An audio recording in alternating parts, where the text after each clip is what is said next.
स्वागतम अभिनंदनम आधुनिक भारतीय भाषा संस्कृत को निजर विषय भाव में स्वीकार करथिबा प्रिय छात्र बंधु माननकु मु स्वागत तथा अभिनंदन ज्ञापन करुछि। आज आमे एक नूतन विषयर आरंभ करिबा। से विषयटी होछि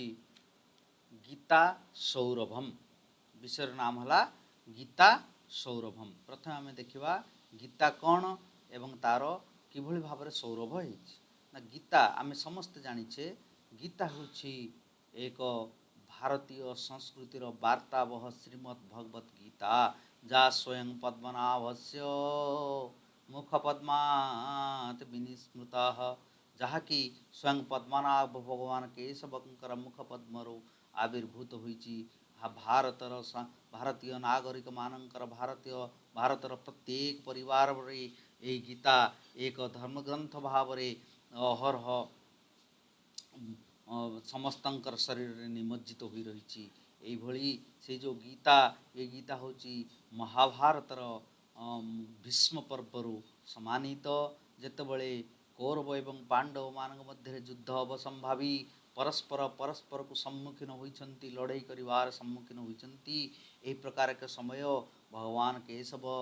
होउछन्ति सारथी एवं अर्जुन होउछन्ति रथी। नंदी घोष रथर अतएव अर्जुन कहिछन्ति केशव दया करी टिके नै जानतो आपण मोर रथ को कौरव मानकर सम्मुख को मु देखिबी को माने मो विपक्ष रे लड़ाई करिया पय आछन्ति। तेणु भगवान केशव मध्य नहीं अर्जुनकर रथ को एवं सेठारे अर्जुन देखुचंती सम्मुख रे तांकर विपक्ष रे रहिचंती तांकर भाई तांकर मामू तांकर जेजेबापा एई भଳି भाबरे जो परिवार आत्मीय स्वजन रहिचंती यह देखि अर्जुन मोहग्रस्त होइचंती। गांडीव धन को छाड़ी देइचंती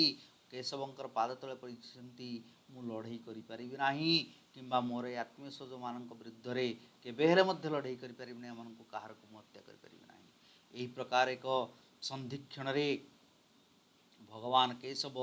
अर्जुन को जो उपदेश प्रदान करिसंती ताहा हेउची श्रीमद् भगवत गीता एवं यह होची अष्टादश 18 अध्याय विशिष्ट 700 श्लोक 18 अध्याय विशिष्ट ए गीता एवं श्रीमद् भगवत गीतार ये जो सारांश श्लोक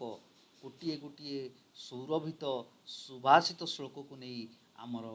जे संपादक महोदय जो युक्त 2 काउंसिल परिषद तरफ आमर पाठ्य योजना अंतर्भुक्त होइछि सेगुड़ी आम गोटी गोटी कर देखा एवं आमर कार्यधारा ताहाकु किपरि प्रतिफलित करवा ताहा ही आमर सबुठारु मुख्य विषय। तेणु आज आम प्रथम देखा कौड़िक सब रही से गोटे गोटे कर देखी जीवा। तेणु प्रथम श्लोक आम देखा कौन ना कर्मण्येवाधिकारस्ते मा फलेषु कदाचन मा कर्म फल हेतु भू मा ते संगस्त कर्मणि। कौन से कहते संधि विच्छेद आम देखा तापर अर्थ बुझा तापर आम जा। सबुठारु मुख्य श्लोक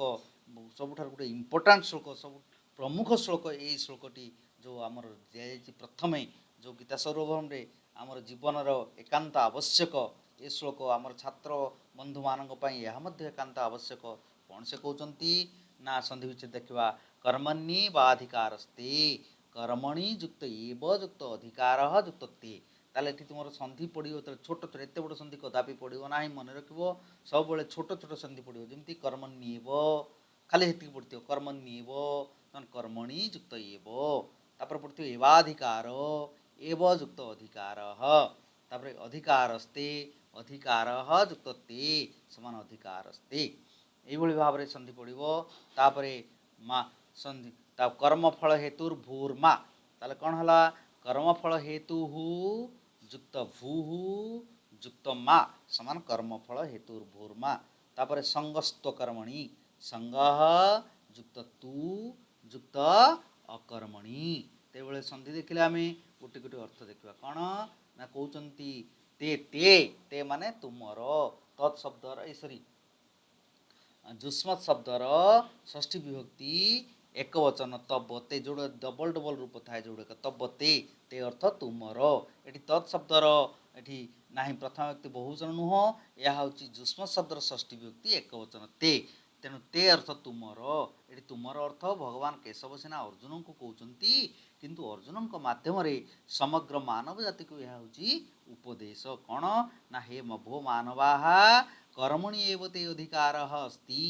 तब अधिकारः कुत्र अस्ति न कर्मणि। भवन्तः सर्वे कर्मं कुर्वन्ति न हि अकर्मकाः जनाः समाजे तिष्ठन्ति। जनाः जः मानवः अत्र जीवति सः नूनं किञ्चिदपि कर्मं करोति। न्यूनं निश्चित भाବରେ କିଛି ମଧ୍ୟ କର୍ମ କରୁଛି। अतः मानवानाम् अधिकारः एव कर्मणि अस्ति न तु कर्मफलेषु मा अर्थ ନାହିଁ। କୋଉଠି ନାହିଁ ନା କଦାଚନ କେବେ ହେଲେ ମଧ୍ୟ କର୍ମଫଳେଷୁ ମା କର୍ମର ଫଳରେ ନାହିଁ। କର୍ମର ଫଳର ଯେଉଁ କର୍ମର ପରିଣାମ କର୍ମଣଃ ଯଃ ପରିଣାମଃ ଆଗଚ୍ଛତି ତତ୍ର କଦାପି ଅଧିକାରः ମାନବାନାं ନାସ୍ତି। ଭଗବାନ କଥୟତି ଭୋ ମାନବାଃ ଭବନ୍ତଃ ସର୍ବେ କେବଳଂ କର୍ମଂ କୁରୁ ଯତଃ कर्मणि एव भवन्तः अधिकारम् अस्ति न तु कर्मणः परिणामे कर्मणः फले भवन्तः अधिकारं नास्ति।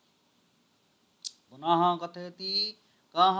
ना कर्मफल हेतुः कर्मफलर कारण। हेतु अर्थ कारण। कर्मफलस्य हेतुः मा भू भू अर्थ हेब हुओ नाही। कर्मफलर कारण हुओ नाही किंबा तुमर अकर्मरे कुकर्मरे अकर्तव्यरे संग अस्तु मा केबे हेले मध्य बंधुता न हेउ। कहर तात्पर्य होछि हे मानवगण तुमर अधिकार कर्मरे रहिछि, केबे हेले मध्य कर्मफलरे नाही। पुणी कर्मफलर कारण मध्य केबे तुमे माने हुओ नाही किंबा कुकर्म मध्य कर नाही। यह होछि तार अर्थ। अतः संस्कृतेन किं भविष्यति ना भो मानवाः कर्मणि तव एव अधिकारः अस्ति कर्मफलेषु कर्म परिणामेषु कदापि अधिकारः नास्ति। पुनः हे मानवाः कर्मफलस्य हेतु न भव कर्मफलस्य कारण न भव। अतः भवन्तः सर्वे कुकर्मं त्यजतु अकर्मणि तव संगः मा अस्तु।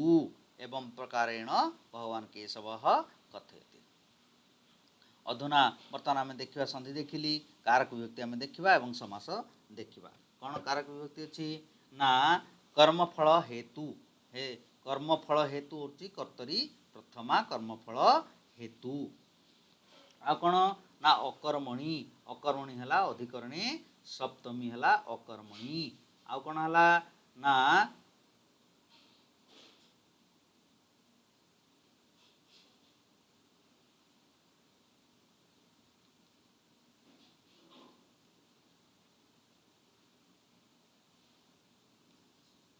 अकर्मणि। आउ कौन है ना कर्मणि फलेषु ये मध्य अधिकरणे सप्तमी अधिकार कर्तरी प्रथमा ते है षष्ठी से षष्ठी। तेणु ये भाव में सकारण विभक्ति निर्णय कहली समास हो कर्मण फलम कर्मफलम खाली कर्मफलम पड़ो कर्मण फलम कर्मफलम कर्मफल से हेतु कर्मफल हेतु दुटाक षष्ठी तत्पुरुष समास। अकर्मणि न कर्म कर्मन तस्मिन् अकर्मणि ने कर्म नुहे जहाँ न तत्पुरुष समास है। एभली भाव में आम सब देखिले समास या शून्यस्थान पूरण पर तुमने समस्ते निजक प्रस्तुत कर कहीं ना ये विषय गीता स्वरूप विषय निश्चित भाव में शून्यस्थान पूरण आसो एवं 1 नंबर संबलित प्रश्न आसो ताकू मु परवर्ती समय तुम प्रश्न आकार देवी आगे बुझी जाओ। 2 नंबर श्लोक को जीवा कौन से कहते ना जात ही ध्रुवो मृत्यु ध्रुवं जन्म मृत तस्मादपरिहार्यर्थे न तम शोचितुमर्हसि। ताले देखा तम शोचितुम न अर्हसि संधि विच्छेद देखा ना ध्रुवो मृत्युर्ध्रुवम ताले ध्रुव युक्त मृत्यु युक्त ध्रुवम समान ध्रुवो मृत्युर्ध्रुवम संधि विच्छेद खाली मृत्युर्ध्रुवं ताले मृत्यु युक्त ध्रुवं समान मृत्युर्ध्रुवम। तस्मात् अपरिहार्यर्थे तस्मात् युक्त अपरिहार्ये युक्त अर्थे समान तस्मात् अपरिहार्यर्थे हैं आउ कौन शोचितुम अर्हसि शोचितुम युक्त अर्हसि शोचितुम अर्हसि ए जो अर्हसि हेछि अर्हसि हेछि मध्यम पुरुष क्रियापद हेछि काहे कि हेछि ना त्वं जेहेतु कर्ता रहिछि मध्यम पुरुष तेणु अर्हसि हेछि मध्यम पुरुष ताले एठी भगवान केशव कौन कहउचंती बढ़िया कथा ए संसार रे जातस्य ही ध्रुवः मृत्यु जातस्य अर्थात जन्मित होइथिबा प्राणीर जे जन्म होइछे संसार रे ताहार मृत्यु ध्रुव ध्रुव अर्थ निश्चित ए संसार रे जे जन्म होइछि ताहार मृत्यु अनिवार्य से निश्चित मृत्युवरण करिवो आ कोन ना ध्रुवं जन्म मृतस्य च तेणु जे मरि जाउछि जो प्राणी मरि जाउछि जो मनुष्य मरि जाउछि तस्य जन्मम अपि ध्रुवम ताहार जन्म मध्य निश्चित से पुनर्जन्म लाभ करिवो तेणु हे मानवगण तस्मात् सही कारणरू सही हेतुरू पंचमी हेतु पंचमी सही कारणरू अपरिहार्य अर्थे अपरिहार्य अर्थ बिना कारण रे अवसंभावी विषय रे तुम सोचितुम न अर्हसि तुम्हें सोचना करवा सोचितुम तुमन प्रत्यय सोचना करबा पई दुख करबा पई न अर्हसि सक्षम होई परिबो नाही बा योग्य तुम्हें नुह ताले ये हला तार अर्थ ताले संस्कृत रे अर्थ देखिबा कोन ना भगवान केशव कथयति भो मानवाः शृणुतु जस्य जन्म भवति अस्मिन् संसारे जह जन्मं नयति जस्य जन्म भवति तस्य मृत्युरपि सुनिश्चितम् तस्य मृत्युरपि सुनिश्चितं नो कोपि सुदीर्घं जीवति न कोपि जीवति यावत् काल पर्यन्तम तेणु न कोपि जीवति अतः जातस्य व्यक्तेः मृत्युरेव अनिवार्यम् पुनः जस्य मृत्युरपि भवति पुनरपि जननं पुनरपि मरणं जस्य मृत्युरपि भवति तस्य पुनः अपि जननं भवति सः पुनः जन्मं नयति तेणु हौचि मृतस्य व्यक्तेः जन्मरपि अनिवार्यम् तेणु जन्म होची जन्म निश्चित तस्मादेव कारणात् भो मानवाः तो भवन्तः सर्वे शोचितुं न अर्हसि भवन्तः सर्वे दुःखं मा कुरु इति आशयः ताले ए श्लोक से कहले कौन ना जी जन्म होची से तो निश्चित भाव में मरिबो एवं जी मरिबो से मध्य पुनर्जन्म लाभ करिवो कारण ये आत्मा जो ई शरीर रे जो आत्मा नामक पदार्थ रही ना ये आत्मा होची अजर एवं अमर नैनं चिन्नन्ति शस्त्राणि नैनं दहति पावक न चनं क्लदन्त्यापो न शोषयति मारुतः ये जो शरीर रे जो आत्मा नामक पदार्थ रही ना ये केबे हेले मध्य मरे नाही ये कौन करे घट्टर परिवर्तन करे शरीरर परिवर्तन करे वासांसि जिन्नानि निजथा विहाय न्यून्यानि संजाति नवानि देहि ताले कौन हुए ना जेमिति भाव रे शरीर छिंडा कपड़ा छिंडा लुगा छिड़गला पर आम फिंगी देकर पुनश्च नुआ लुगा परिधान करताऊ ठीक सेमिति ये शरीर जो जराजीर्ण हो जाए आ कार्यक्षम रहे ना से आत्मा नामक पदार्थटी कौन हुए ये शरीर बाहर जाकरी एक नूतन शरीर प्रवेश करे अतएव ध्रुवं जन्म मृतस्य च जे मरी जाए से निश्चित भाव जन्म ग्रहण करिथाए तेणु हे अर्जुन तुम्हें जो कहूच मुझे मारिदे केबे मारी पारिबो नाही काना आत्मा होची अजर एवं अमर तेणुकरी तुम्हें दुख करना ही है मानवगण तुम्हें कहीं कांदुच किए मरीगला बोली केबे हेले तुम्हें कांद ना केबे हेले मध्य कांद ना कहीं ना जी आज मरुचे खुशी हो जे से पुणी गुटे नूतन जन्म ग्रहण करने को जाउची नूतन अवस्था पुनर्जन्म ग्रहण करने को जाउची एथिपई तुम्हें आनंदित हवा दरकार दुख केबे हेले मध्य करना ही यह होची ए श्लोकर तात्पर्य तेबे आमे एठी वर्तमान देखिबा संधि तो कहि देछि तार सविग्रह समास एवं कारण विभक्ति मध्य देखिबा कौन कहउचंती एथिरे जे कौन जातस्य ही ध्रुवो मृत्यु जातस्य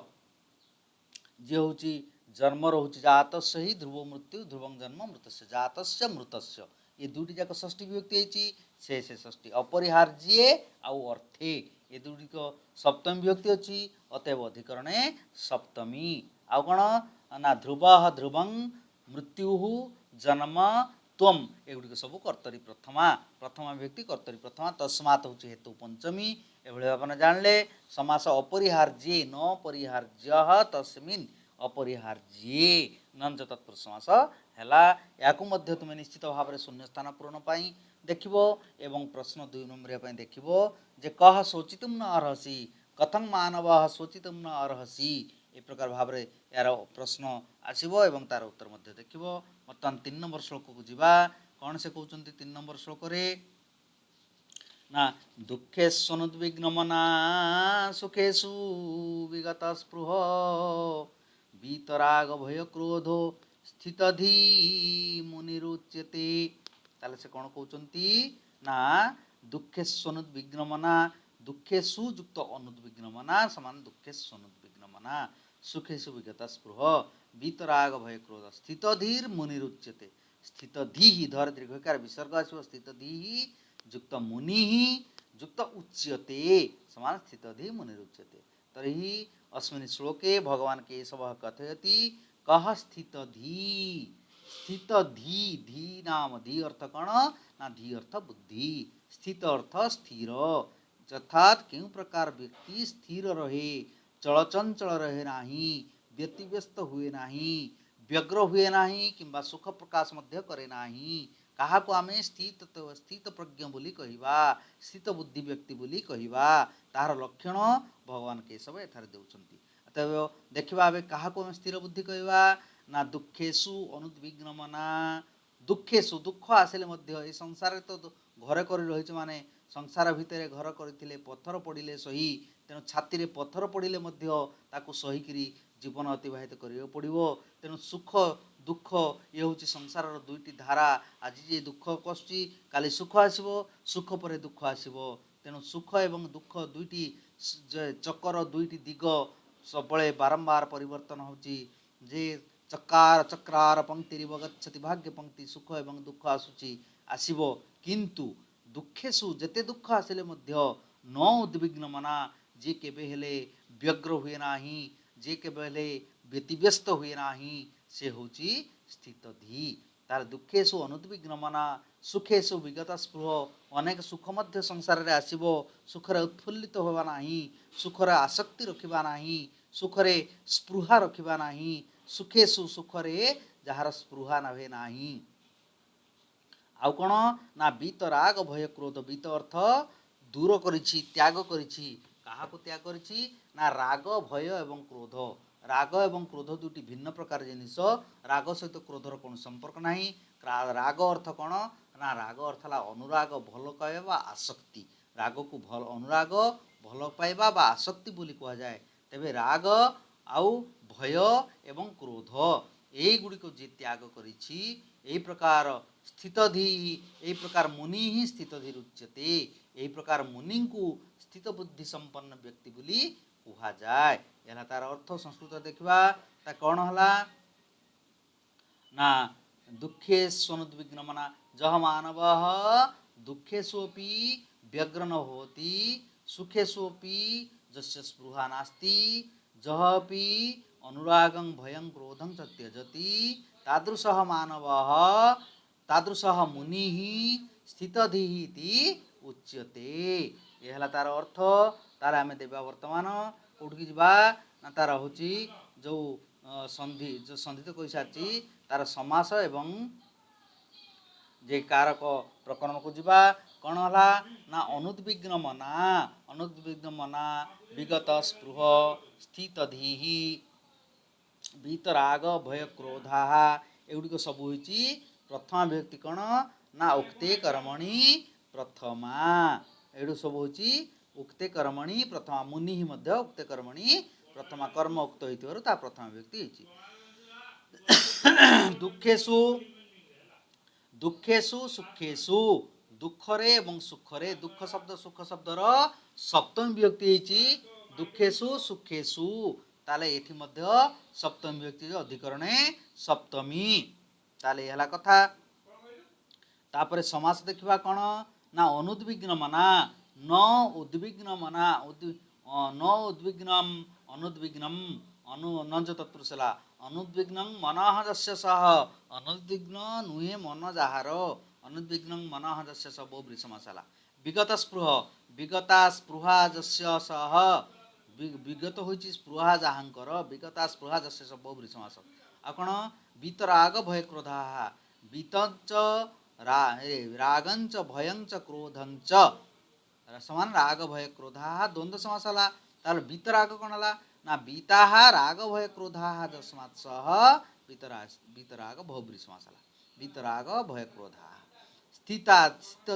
स्थिताधि यस्य सह स्थितधि बहुब्री समास हला तेणु एभଳି ହେଲା समास एवं कारण व्यक्ति आम देखिलु तापर जिबा आमे 4 नंबर एवं 5 नंबर श्लोक को जिबा ए दुईटी श्लोक मिसिकरी गोटी अर्थ होची कौन 4 नंबर श्लोक 5 नंबर श्लोक देखा ना से कौच ध्यायतो विषयान पुंस संगस्तेषु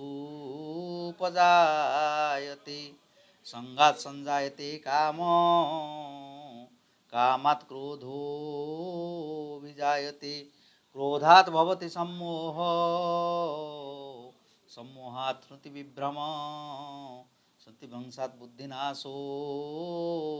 बुद्धिनाशात् प्रणश्यति ताले ये 4 नंबर 5 नंबर श्लोक गोटी अर्थ आमको बुझा पड़ो कौन से कहते ना पुंसः विनश्यति पुरुषर विनाश घटे व्यक्तिर विनाश भगवान केशव कहते व्यक्तिर ए संसार में व्यक्ति किभली विनाशोन्मुखी हुए व्यक्ति किभली भाव में विनाश आड़ को आगे जाए ना से कहते ध्यायतो विषयान पुंस संगस्तेषु उपजायते संगात संजायते काम कामात् क्रोधो विजायते संधि देखिबा कौन ना ध्यायतो विषयान पुंस ध्यायतः युक्त विषयान समान ध्यायतो विषयान ये विसर्गटा ओकार है ध्यायतो विषयान ध्यायतः युक्त विषयान समान ध्यायतो विषयान संगस्तेषु उपजायते संगः युक्त तेषु युक्त उपजायते समान संगस्तेषु उपजायते खाली पड़ो संगस्तेषु पड़ो खाली ताले कौन हम ना संगः युक्त तेषु समान संगस्तेषु तेषु युक्त उपजायते दीर्घकार तेषु दीर्घकार तेषु युक्त उपजायते समस्तेषु उपजायते संगात संजायते काम कामात् क्रोधो विजायते क्रोधः युक्त अभिजायते क्रोधो विजायते क्रोधात् भवति सम्मोहः सम्मोहात् स्मृति विभ्रमः स्मृति भ्रंशात् बुद्धिनाशो बुद्धिनाशात् प्रणश्यति ताले ये हला संधि आ संधि ना एठी किछि ताले देखिबा आमे तार अर्थ देखिबा वर्तमान कोन कहउचंती ना ध्यायतो विषयान पुंसः पुंसः पुंसः एठी कोन ना पुरुष बा व्यक्तिर विषयान ध्यायतो विषय गुडी को ध्यान करथवा समय विषय अर्थ कोन ना विषय अर्थ हला सांसारिक सुख मनुष्य किभली भाव में सांसारिक सुख को भोग करुछि ना तार जो रही ज्ञानेन्द्रिय कौन कौन ना कान नाक आखि जीभ एवं चर्म ये पांचटी हूँ ज्ञानेन्द्रिय ये पांचटी ज्ञानेन्द्रिय माध्यम मनुष्य समस्त सुख उपभोग करुच्ची कान कौच मु भल शुणिबी नाक कौच मु भल शुंघिबी आखि कौच मु भल देखिबी चर्म कौच मु सुंदर स्पर्श करी एवं जीभ कौच मु सुंदर सुंदर स्वादिष्ट खाद्य खाइबी ये हूँ संसार में समस्त सुख को उपभोग करिवार माध्यम तेणु विषय भोग करुच्ची ये केबे हेले दुख भोग करने को चाहे नाही आखि केबे हेले चाहे ना खराब जिनस देखी जीभ केबे हेले चाहे ना खराब खाद्य खाइबी कान केबे हेले चाहे ना खराब जिनस शुणिबी नाक केबे हेले मध्य चाहे ना मु खराब दृश्य शुंघिबी एभली भाव में खराब को केबे ग्रहण करिवे नाही तेणु सेतिपय से कहले ध्यायतो विषयान पुंसः विषय गुडी को ध्यान करू करू विषय गुडी को उपभोग करू करू सांस इंद्रिय मान माध्यम विषय गुडी को उपभोग करू करू कौन हुए ना पुंसः अर्थात मानवर संगह जायते तेसु तेसु अर्थ से गुड़िक ठारे कौड़िक ठारे ना ये जो विषय भोग गुड़िक ठारे कान आखि नाक कान ना नाक जीभ चर्म एगुड़िक जो विषय भोग करुचे विषय भोग गुड़िक ठारे कौन हुए ना आसक्ति सृष्टि हुए बंधुता सृष्टि हुए एवं बंधुता सृष्टि होगा द्वारा कौन हुए ना संगात संजायते काम बंधुता सृष्टि होगा द्वारा कामना सृष्टि हुए इच्छा सृष्टि हुए बंधुता सृष्टि होगा द्वारा इच्छा सृष्टि हुए एवं कामना सृष्टि हुए भोग करिवार इच्छा सृष्टि हुए भल खाइबा भल पिंधिबा भल देखिबा भल स्पर्श करवा भल सुंघिबा भल शुणिबा ए सब इच्छा सृष्टि हुए भल सब इच्छा सृष्टि हुए तेणुक कौन हुए ना यू मनीष दूरे रहा आवश्यक तेणु संगात संजायते काम कामात क्रोधो भिजायते कामनारू क्रोधर सृष्टि हुए जेतेबेले कामनार परिपूरण हुए नहीं जेतेबेले से इच्छा गुड़िकर परिपूरण हुए नहीं सेठू क्रोधर सृष्टि हुए क्रोध सृष्टि हुए राग सृष्टि हुए मनीष रागी जाए कामना पूरण नहले मनीष इच्छा पूरण नहले रागी जाए एवं कामात् क्रोधो अभिजायते क्रोधात् भवति सम्मोह सम्मोहात् श्रुति विभ्रम श्रुतिभ्रंशात् बुद्धिनाशो बुद्धिनाशात् प्रणश्यति ताले कौन हबो ना कामात् क्रोधो अभिजायते कामनार क्रोध सृष्टि हुए क्रोधात् भवति सम्मोह क्रोधरु मोह भाव अविवेकीपणिया सृष्टि हुए मनीष रागी गले विवेकहीनता हो जाए तार विवेक हिताहित ज्ञान से भूली जाए तेणु क्रोधात् भवति सम्मोह सम्मोह अर्थ है विवेकहीनता क्रोधात् भवति सम्मोह सम्मोहात् स्मृति विभ्रम सम्मोहरु कौन हुए स्मृतिर विभ्रम हुए स्मृतिर लोप हुए स्मृति शक्तिर लोप हुए सम्मोहात् श्रुति विभ्रम श्रुति भ्रंशात् बुद्धिनाश श्रुति भ्रंशरु बुद्धिर विनाश घटे जिते स्मरण शक्ति मनीष लोप पाए ना सेतबले बुद्धिनाश बुद्धि कौन किं कर्तव्य विमूढ़ बुद्धि विनाश हुए कौन करिवो कौन न करिवो से स्थिर करि पारे नाही श्रुति भ्रंशात् बुद्धिनाशो बुद्धिनाशात् प्रणश्यति बुद्धिनाश हेले मनीषर विनाश घटे ये है 4 नंबर 5 नंबर श्लोकर अर्थ ताले ये जो श्लोक 4 नंबर एथरु निश्चित भाव गोटे जे शून्य स्थान पूरण या घोषी पूरा मन रखियो शून्य स्थान पूरण जमी ध्याय तो विषयान डैश संगस्तेषु डैश संगात संजायते डैश डैश क्रोध अभिजायते क्रोधात् भवति डैश सम्मोहात् डैश श्रुतिभ्रंशात् डैश इत्यादि शून्य स्थान पूरण निश्चित भाव पड़ो या तुम घोषी कर सब मन रखिबो तेबे परीक्षा रे उत्तर लिखि पारिबो तापर वर्तमान आमे देखिबा यार सकारण विभक्ति निर्णय एवं समास कौन देख ना विषयान विषयान है द्वितीय विभक्ति कर्मणि द्वितीय मैं पुंसः पुंसः है शेष षष्ठी हैं आउ कौन विषयान पुंसः तापर होची संगः कामः क्रोधः एगुड़िक सब है कर्तरी प्रथमा ताले जदि है कर्तरी प्रथमा तापर देखा संगात संजायते काम कामात् क्रोधो भिजायते तार संगात कामात् आ तो एला पंचम विभक्ति कौन पाए कहूँ तो संगात कामात् ये हूँ कौन ना जनिकर्तु प्रकृति अर्थात प्रकृतिर जो पदार्थ जो सृष्टि होता है ताठार हुए पंचम विभक्ति तेणु संगात कामात् ये जनिकर्तु प्रकृति जुगरे पंचम विभक्ति तापर क्रोधात् क्रोधात् भवति सम्मोह सम्मोहात् श्रुति विभ्रम तेणु क्रोधात् सम्मोहात् श्रुति विभ्रम श्रुति भ्रंशात् ये जिते गुड़े पंचम विभक्ति पद होती श्लोक 4 नंबर 5 नंबर श्लोक एगुड़िक सब हो जनिकर्तु प्रकृति जुगरे पंचम विभक्ति होती तेणु आम देखिले ये भाव में तार सकाराण विभक्ति निर्णय देखिले तत्पर आउ कौन अच्छी देखा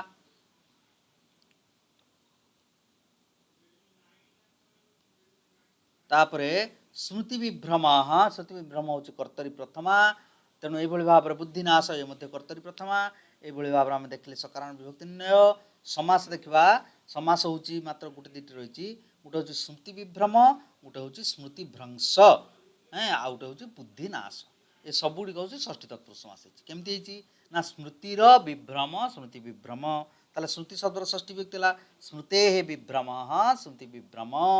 ताले स्मृतिर विभ्रम षष्ठी तत्पुरुष समास श्रुति भ्रंश स्मृतिर भ्रंश स्मृति भ्रंश स्मृते भ्रंश स्मृति भ्रंश षष्ठी तत्पुरुष समास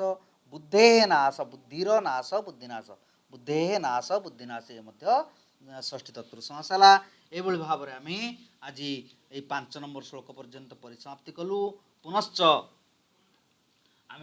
परवर्ती श्रेणी मानक आहरी अधिक अधिक विषय देखू जानबू से पर्यंत रोची विदाय धन्यवाद।